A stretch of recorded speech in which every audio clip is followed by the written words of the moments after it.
The lawyer placed 2 thick files on the polished mahogany table.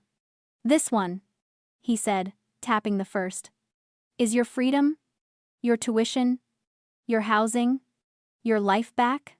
He pushed the second one forward. "And this one? Is their criminal indictment?" He looked at me. "You get to choose how they meet their end." I stared at the paper. For 3 years, they treated me like a structural flaw in their perfect life, something to be covered up and painted over. They thought they had evicted me forever. But they forgot that I am a restoration expert. I know exactly which beams are load-bearing, and I know exactly what happens when you pull them out. I did not hesitate. My hand moved to the second file. "Demolition it is. Drop a comment and let me know where you're listening from and what time it is for you right now. I'd love to know who's part of our community. Rain in Seattle doesn't wash things clean, it just makes the grime slicker." For 6 months, my world shrank to the interior of a 10-year-old sedan, parked near the Pike Place Market docks. The smell of that car is something I will never scrub out of my memory. Damp upholstery, cold metal, and the sharp, salty tang of the Puget Sound mixing with the exhaust of delivery trucks. I learned to sleep in 20-minute bursts, waking up every time a headlight swept across the dashboard, terrified it was a cop or a towing company. It was a special kind of torture to be a restoration expert, living in a tin can. I spent my days preserving history, saving 100-year-old beams, and bringing original molding back to life for clients, while I was barred from the one home that actually belonged to me, the Craftsman bungalow on Queen Anne Hill. My mother's house. I knew the grain of the oak floors in that house better than I knew the lines on my own palm. I knew which floorboard creaked in the hallway, and exactly how the light hit the stained glass in the entryway at sunset. But I wasn't there. I was here, shivering under a thrift store blanket, watching the rain blur the city lights into streaks of gray and neon. I was here because of a lie so specific, so bureaucratic, that I never thought to question it. Stephanie called it a legacy tax lien. She sat me down at the kitchen table 3 days after the funeral, surrounded by stacks of official-looking papers with red stamps. She told me my mother had secrets. She said the estate was bankrupt, riddled with hidden debts and unpaid federal taxes. She looked at me with those wide, wet eyes and told me we had to liquidate everything just to keep the IRS from seizing the property. She said I had to move out so they could stage the house for inspectors, to save what was left. And my father? Richard sat right there beside her, nodding like a bobblehead. That was the true betrayal. It wasn't just Stephanie's greed. It was his weakness. He looked at me, his own daughter, and echoed her script perfectly. "You know you're not good with this heavy stuff, Jazz," he said, patting my hand. "You're fragile right now. Stephanie is trying to protect you. You don't need the stress of these numbers. Let us handle the ugly part." They called it protection. I know now, it was a demolition job. They were dismantling my reality brick by brick. People always ask why I didn't fight back right then. Why didn't I demand to see the tax records? Why did I just pack a bag and walk out into the rain? It's easy to judge the structural integrity of a building after it collapses. But when you are living inside it, you don't see the rot until the roof comes down. I know the term for it now. Psychologists call it learned helplessness. It is an invisible chain, stronger than steel. Stephanie had spent years conditioning me to believe I was incompetent. She planted the seeds daily: a sigh when I dropped a spoon, a comment about how I was too artistic to understand finances, a whispered worry to my father that I was mentally unstable like my mother. She built a cage out of my own self-doubt. By the time she told me I was destitute, I didn't feel like a victim of theft. I felt like a burden. I believed I deserved the cold car. I believed that my poverty was just the natural result of my own inability to function in the real world. I sat in that driver's seat, freezing, and I didn't hate her, I hated myself. That was her greatest trick. She didn't just steal my money, she stole my instinct for survival.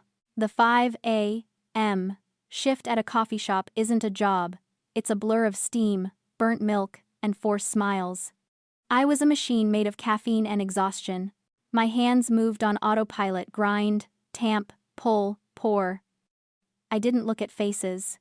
Faces required energy I didn't have. I looked at credit cards and watches. Then he walked in. The bell above the door didn't just jingle, It sounded like an announcement.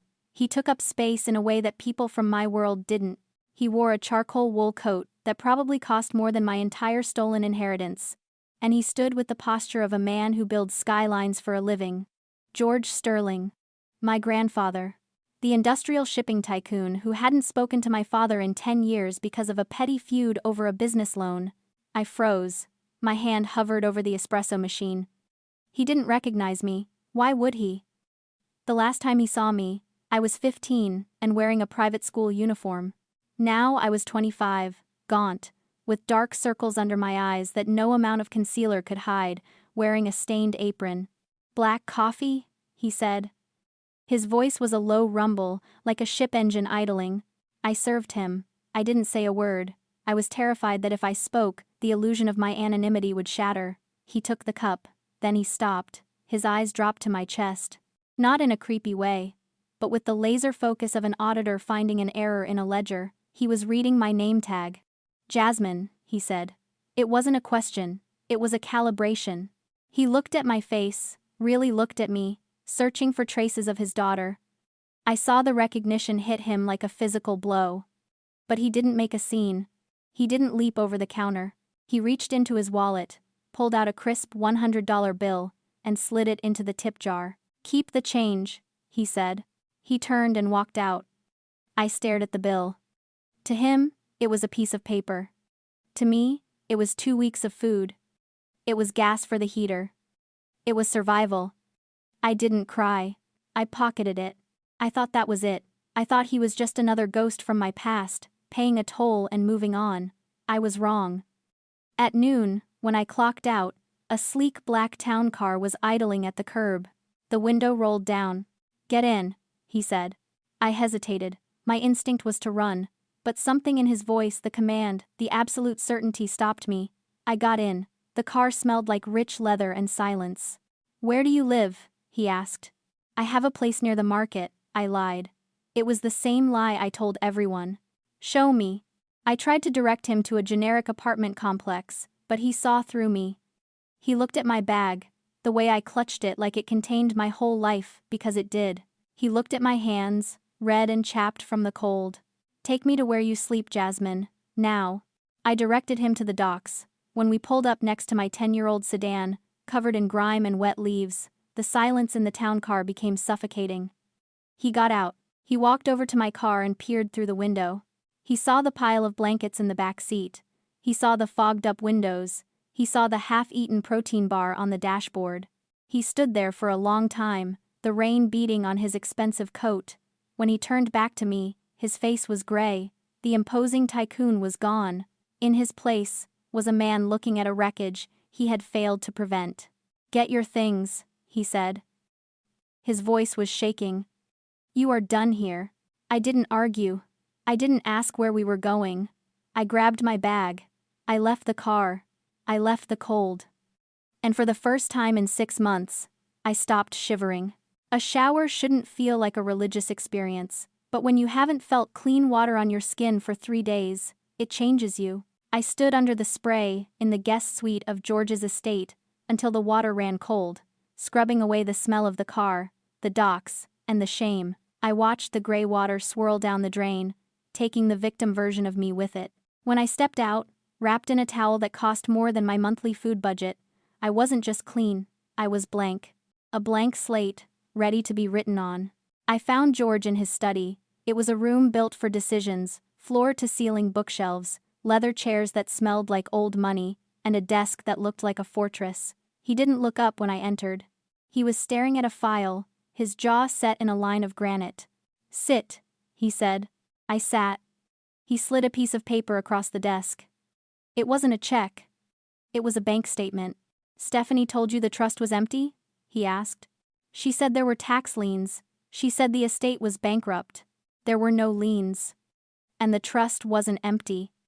He tapped the total line on the page. "It has $850,000 in it." The number didn't make sense. It was too big. It was an abstraction. I stared at the commas and the zeros. "But..." She showed me papers. She showed me the red stamps. "She showed you props, Jasmine." She forged documents to convince a 20-year-old girl she was destitute, so she wouldn't have to explain where the money for her plastic surgery and your brother's crypto habits was coming from. Rage is usually hot. This was cold. It started in my stomach and spread to my fingers. They hadn't just stolen my money. They had stolen my time. They had stolen the years I spent freezing in a car when I could have been safe. I looked up at him. You knew. You monitored the accounts. Why didn't you stop them? Where were you for 10 years? This was the question that had haunted me. Why did the powerful grandfather vanish? George stood up and walked to the window, looking out at the grounds. He didn't dodge the question. I stayed away because I thought I was doing the right thing, he said, his voice low. Your father. Richard has always been weak. He resented my success. He resented that I paid for everything. 10 years ago, we had a fight. He told me I was suffocating him. He said he wanted to raise his family without my shadow over him. He turned back to me. I thought I was respecting his autonomy. I thought I was giving him peace. I watched from a distance, terrified that if I intervened, I would destroy his confidence and lose you both forever. I told myself that a watchman doesn't enter the house. He just guards the perimeter. He walked back to the desk and placed his hands on the wood, leaning in close. But I was wrong. I mistook silence for peace. I didn't realize that while I was respecting his boundaries, a parasite was eating him alive from the inside. Peace at the cost of safety isn't peace, Jasmine. It's negligence. I let my fear of offending your father outweigh my duty to protect you. And that is a sin I will carry to my grave. He looked at me, stripping away the tycoon persona to reveal a man who knew he had failed the only person who mattered. I cannot buy back the last 10 years, he said, but I can buy the war we are about to start. Are you ready? I looked at the statement. I looked at him. I don't just want the money back, George. I want them to feel what I felt. I want them homeless. He nodded, a dark satisfaction settling in his eyes. Then stop calling me George. Call me partner. The war room was a conference suite on the top floor of George's headquarters. It didn't look like a place for family counseling. It looked like a place where hostile takeovers were engineered. We had forensic accountants, a digital security expert, and a lawyer named Porter who looked like he ate nails for breakfast. We weren't just looking for theft. We were looking for the architecture of the lie. They were careful, the digital expert said, projecting a screen onto the wall, but arrogant. He pulled up a cloud server. To the casual observer, it looked like a digital scrapbook labeled Family Memories 2018 to 2023. It was filled with thousands of photos of Stephanie's garden parties and Connor's vacations, but it was just a facade, a false wall. Hidden partition, the expert said. Encrypted, but the password was underwhelming. He opened the vault. It wasn't pictures, it was a ledger of greed. We watched the numbers scroll by. It wasn't one big heist, it was death by 1,000 cuts. Financial crimes call it smurfing, structuring, withdrawals in small amounts to avoid triggering federal reporting alerts. $9,000 here, $4,000 there. Where did it go? George asked. His voice was dangerously quiet. Here, the accountant pointed. $70,000 to a consultant in Miami that's a plastic surgeon. Another $40,000 to tech startups that's Connor's wallet address. He bought NFTs that are now worth less than a used napkin. I watched my inheritance, the money meant to keep me safe, dissolve into Botox and pixels. They hadn't just stolen from me, they had wasted it. They burned my future to keep themselves warm. Then, a notification pinged on the main screen. A new user had logged into the shared drive. Who is that? Porter asked, his hand hovering over the keyboard. It's Claire, I said. My stepsister. The quiet one who studied accounting and never looked me in the eye. We watched in real time as a new folder was dropped into the drive. The folder name was simply Mom's Tools. Why would she give us this? George asked. Because she knows the ship is sinking, I said, and she doesn't want to drown with them. We opened the folder. It wasn't bank records. It was insurance claims.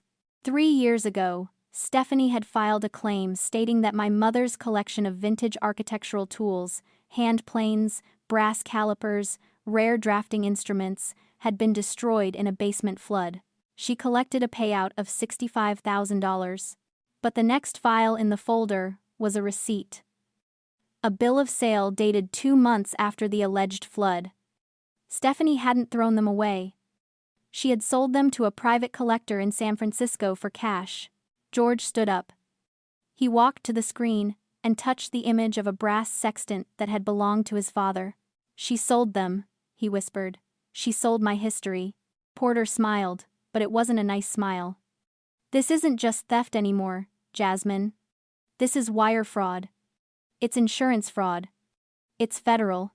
Stephanie thought she had committed a perfect, private crime. She didn't realize she had just handed us a Trojan horse.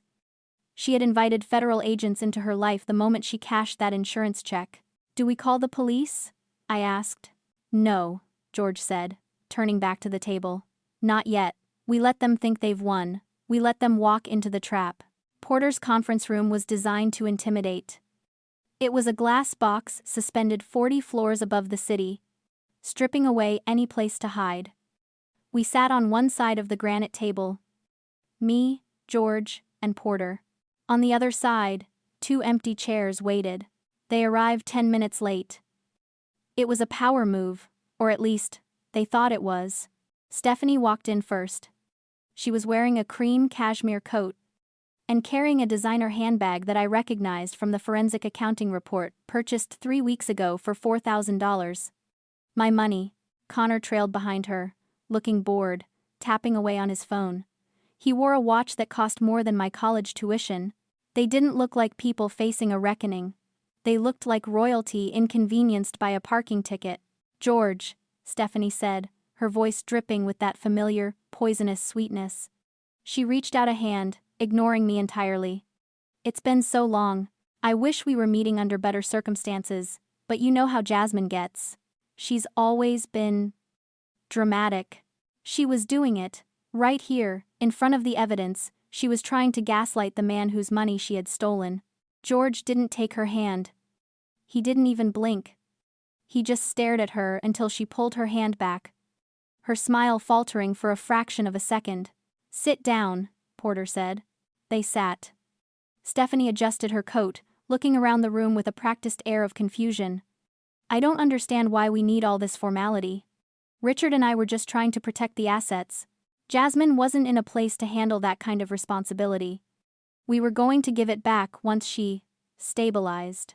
I watched her lying. A year ago, I would have screamed. I would have cried and tried to prove I was sane. Now, I just watched her mouth move. It was fascinating. Like watching a specimen under a microscope. She truly believed she could talk her way out of math. "We have prepared a settlement," Porter said, sliding a thick document across the table. "Plan A.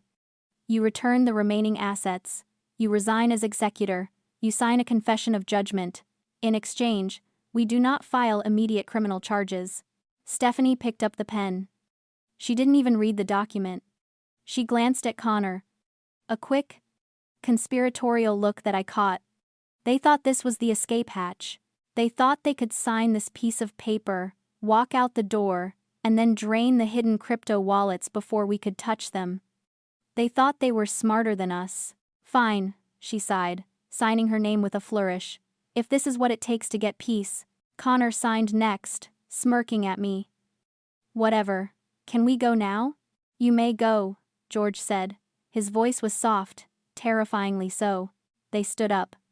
Stephanie smoothed her skirt, her confidence fully restored. "Jasmine.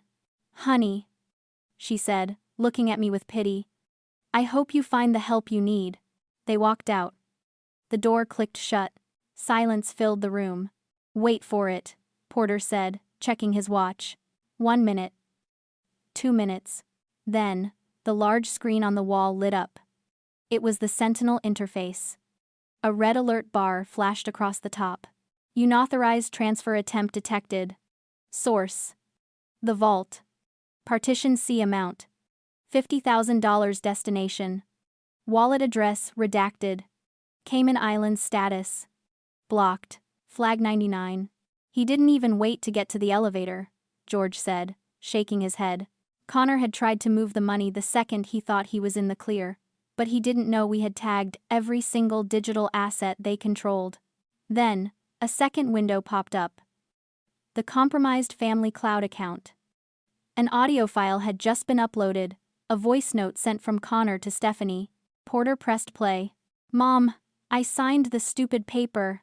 I'm moving the $50,000 to the secure wallet now. They're so dumb. They think they won. We'll be in Cabo by tonight." The room was silent, save for the hum of the server. "That," Porter said, leaning back in his chair, "is intent. That is malice. And that is a breach of the settlement they signed 3 minutes ago." He looked at me. "Plan A is dead. Shall we execute Plan B?" I looked at the red alert on the screen. Execute it. The courtroom wasn't a place of drama. It was a place of cold, hard accounting. Judge Alvarez sat on the bench, her expression unreadable, as she reviewed the mountain of evidence Porter had submitted. The settlement, breach. The forensic accounting of the vault. The Trojan horse insurance fraud file. Stephanie sat at the defense table, clutching Richard's arm. She was wearing a modest gray suit, trying to play the role of the beleaguered mother. Richard looked gray, his eyes darting around the room, finally realizing he was in a cage of his own making. Connor wasn't there. He had been detained at the airport trying to board a flight to Mexico with a fake passport. "Mrs. Wright," the judge said, not looking up from the papers. "This court takes a very dim view of parties who sign settlement agreements in bad faith, but insurance fraud. That is a matter for the federal prosecutor, who I understand is already building a case based on this evidence." She looked up then. "The court grants the plaintiff's motion for immediate asset seizure. All accounts are frozen. The properties are to be placed in receivership, and frankly, I find your conduct regarding the misappropriation of funds from a vulnerable beneficiary to be repugnant." The gavel banged. It wasn't loud, it was just final. Stephanie turned to Richard. "Do something," she hissed, her voice rising in panic. Tell them we were protecting her." Richard stood up. For a second, I thought he might actually defend her, but then he looked at me. He looked at George, sitting beside me like a stone sentinel. And finally, he looked at the evidence on the screen, the proof that his wife had stolen his daughter's future while he watched TV. "I didn't know," he whispered. It was a lie, but it was the only one he had left. He pulled his arm away from Stephanie's grip. "I can't help you." Stephanie's face crumpled. It wasn't sorrow, it was structural failure. I watched her disintegrate. Without the money, without the status, without the ability to manipulate the men around her, there was nothing left. She was just a woman in a gray suit, who was about to go to prison. The illusion of power is a strange thing. People think it comes from what you own. It doesn't. It comes from who you are. When you strip away the assets from a person like Stephanie, you realize there is no foundation. She was a house of cards built on a swamp, and the tide had just come in. I walked out of the courtroom with George. The rain had stopped. The Seattle sky was a brilliant, piercing blue. We drove to the house on Queen Anne Hill. My key still worked. The inside was a disaster of beige. Stephanie's attempt to modernize a classic, cheap laminate covered the hardwood. The stained glass had been painted over. It smelled like fake vanilla and lies. George walked in behind me. "We can hire a crew," he said. "Gut it. Start over." I walked to the wall by the stairs and peeled back a corner of the ugly wallpaper. Underneath, the original 1920s plaster was still there, damaged but intact. "No," I said. "I'll do it." I looked at him. "I'm a restoration expert, remember? I know how to strip away the rot to find the good wood underneath. I didn't just rebuild the house, I rebuilt my life. I launched Sterling and Wright Restoration with the recovered funds, specializing in saving historic properties that everyone else had given up on. I hired Claire as my CFO because she was the only one who had tried to help when it mattered. And every Sunday, I meet George for coffee. Not to talk about the past, but to plan the future. We don't talk about Stephanie. We don't talk about Richard. They are just shadows in a house that is now full of light. If you've ever had to rebuild your life from the ground up, hit that like button. Share this story if you believe that true worth can never be stolen, only temporarily hidden. Don't forget to subscribe for more stories of justice and resilience.